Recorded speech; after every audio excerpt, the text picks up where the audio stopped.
السلام علیکم مفتی صاحب، مولانا اسحاق صاحب کا کہنا ہے کہ قربانی کی کوئی فضیلت نہیں اور نہ ہی یہ واجب ہے، اور یہی بات مرزا جہلمی کہتا ہے۔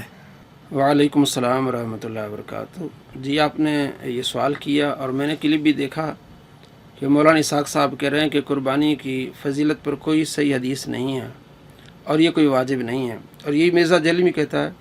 مرزا جہلمی تو نقل کرتا ہے، کبھی مولانا اسحاق کی نقل کرتا ہے، کبھی زبیر زئی کی نقل کرتا ہے، اور کبھی یہ غامدی کی نقل کرتا ہے۔ یہ ناقل ہے، تو اس کا کوئی اعتبار نہیں ہے۔ رہے مولانا اسحاق صاحب کہتے ہیں کہ اس پر کوئی حدیث نہیں ہے، صحیح حدیث نہیں ہے۔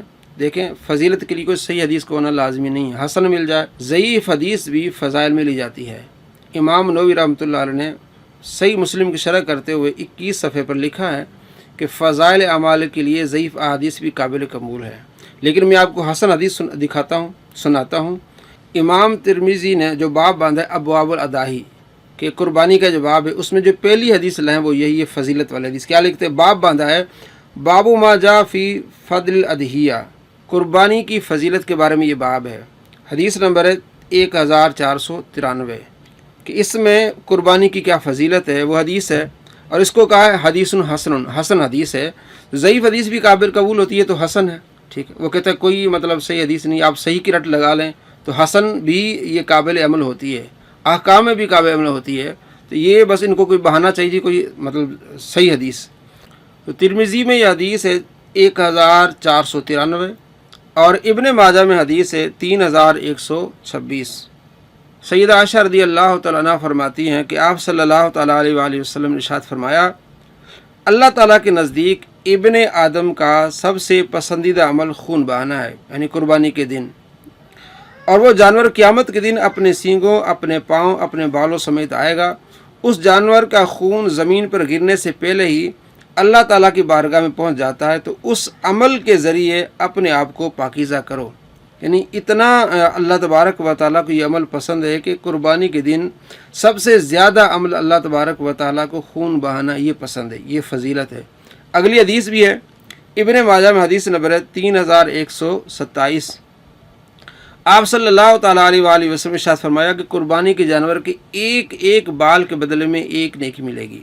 صحابہ کرام علیہ رضوان نے اون کے بارے میں سوال کیا تو آپ صلی اللہ تعالیٰ علیہ وآلہ وسلم نے فرمایا اون کے ہر ایک بال کی عوض میں ایک نیکی ملے گی۔ تو احادیث موجود ہیں، ان کو آپ ضعیف کہہ کے آپ رد نہ کریں، حسن حدیث بھی ہے، اور ضعیف حدیث فضائل اعمال میں لی جا سکتی ہے، یہ فضیلت ہے۔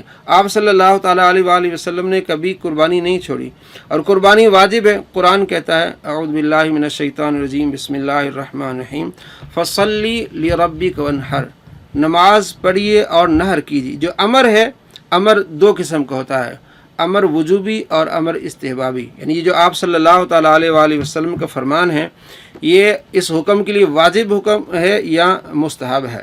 جیسے آپ صلی اللہ تعالیٰ علیہ وآلہ وسلم نے، میں نے پچھلی ویڈیو بتایا کہ جو قربانی کا ارادہ کرے تو وہ بال نہ کٹوائے، ناخن نہ ترشوائے۔ یہ جو آپ کا حکم ہے یہ استحبابی، مستحب ہے کہ نہ کٹے، ثواب ملے گا، لیکن اگر کاٹ لے تو کوئی حرج نہیں ہے، گناہ نہیں ہوگا۔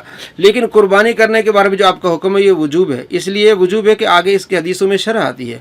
آپ صلی اللہ تعالیٰ علیہ وآلہ وسلم فرمایا جو قربانی کی وسعت رکھتا ہو اور وہ قربانی نہ کرے ہماری عید گاہ کے قریب نہ آئے، یہ وعید ہے۔ جب آپ صلی اللہ تعالیٰ علیہ وآلہ وسلم وعید فرماتے ہیں تو یہ لازمی کام ہوتا ہے۔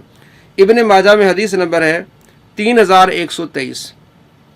حضرت ابو ہریرہ رضی اللہ تعالیٰ روایت کرتے ہیں کہ آپ صلی اللہ تعالیٰ علیہ وآلہ وسلم ارشاد فرمایا من کان لہ سعۃ ولم یضحی، جس کو وسعت تو اللہ نے وسعت دی اور وہ قربانی نہیں کر رہا، فلا یقربن مصلانا، ہماری عید گاہ کے قریب نہ آئے۔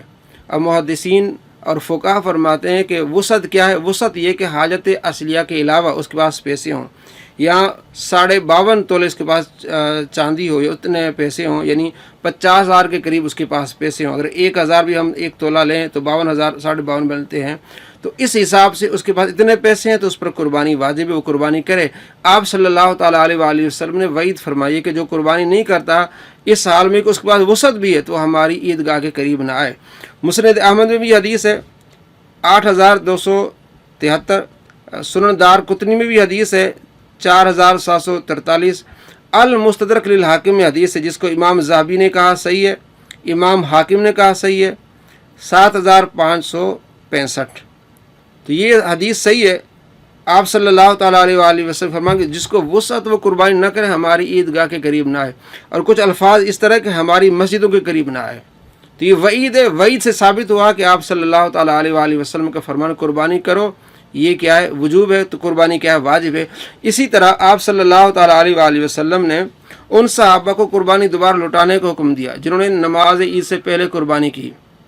بخاری شریف میں حدیث ہے 954 نمبر حدیث ہے، ابن ماجہ میں حدیث ہے 3151۔ حضرت انس بن مالک رضی اللہ تعالیٰ کہتے ہیں کہ ایک صحابی نے قربانی کر دی نماز عید سے پہلے، تو آپ صلی اللہ تعالیٰ علیہ وآلہ وسلم نے اسے حکم دیا کہ اس قربانی کو لوٹاؤ۔ اگر قربانی کرنا واجب نہیں ہے تو لوٹانے کی ضرورت نہیں ہے، اگر وہ مستحب ہے تو بس کر لیا، تو عید سے پہلے کر لیا تو مسلمانوں نے کھا لیا، بعد میں اس کو کرنے کا مطلب لازمی نہیں ہے، تو لازم قرار دیا کہ اس نے قربانی عید سے پہلے کر لی ہے اور وہ عید کے بعد اس کو لوٹائے۔ اسی طرح بخاری شریف میں دوسری حدیث ہے 5562، ابن ماجہ میں حدیث ہے 3152۔ آپ صلی اللہ تعالیٰ علیہ وآلہ وسلم فرمایا جس نے قربانی نماز سے پہلے کی وہ لوٹائے، یہ حکم ہے لوٹائے۔ اور اسی طرح ابن ماجہ میں حدیث ہے 3154، حسن حدیث ہے، پہلے بخاری مسلم کی حدیث، اس میں بھی یہی احکام ہے، اور اس میں بھی یہی ہے۔ آپ صلی اللہ تعالیٰ علیہ وآلہ وسلم نے دوبارہ حکم دیا قربانی کرنے کا۔ اس نے عرض کیا رسول اللہ میرے پاس جو وہ پورا جانور نہیں ہے، یعنی 1 سال کا نہیں، آپ نے فرمایا 6 مہینے کا ہے نا، یہ بھی قربانی کر لے، لیکن بعد والوں کے لیے 6 مہینے کا قابل قبول نہیں ہوگا۔ ان احادیث سے ثابت ہوتا ہے کہ قربانی واجب ہے۔ قرآن کا حکم ہے ونحر، قربانی کرو، اور آپ صلی اللہ تعالیٰ علیہ وآلہ وسلم کا فرمان کہ جس کو اللہ نے وسعت دی ہے وہ قربانی کرے، جیسے ابن ماجہ میں حدیث ہے 3123 کہ وہ وسعت ہے تو وہ قربانی کرے، اگر وہ قربانی نہیں کرتا تو ہماری عیدگاہ کے قریب نہ آئے، یہ آپ نے وعید فرمائی ہے۔ اور آپ صلی اللہ تعالیٰ علیہ وآلہ وسلم نے صحابہ کو قربانی لوٹانے کا حکم دیا جنہوں نے عید نماز سے پہلے قربانی کی۔ ان تمام احادیث سے معلوم ہوتا ہے کہ قربانی کرنا کیا ہے؟ واجب ہے، اور یہی فقہا نے ثابت کیا ہے۔ فتاوی عالمگیری میں، فتاوی رضویہ میں، بہار شریعت میں، تمام کتب فقہیہ جو احناف کی تمام میں لکھا ہوا ہے کہ قربانی کرنا کیا ہے؟ واجب ہے، اور یہ قرآن اور حدیث سے ثابت ہے۔ قرآن سے ونحر، اور حدیث سے آپ صلی اللہ تعالیٰ علیہ وآلہ وسلم کا فرمان جو قربانی نہیں کرتا وسعت ہونے کے باوجود وہ ہماری عیدگاہ کے قریب نہ آئے، اس سے ثابت ہے کہ قربانی کرنا واجب ہے۔ مولانا اسحاق صاحب جو کہتے پھریں، مرزا جلمی جو کہتا رہا کہتے پھریں، ہم نے دیکھا قرآن اور حدیث کو۔ السلام علیکم ورحمۃ اللہ وبرکاتہ۔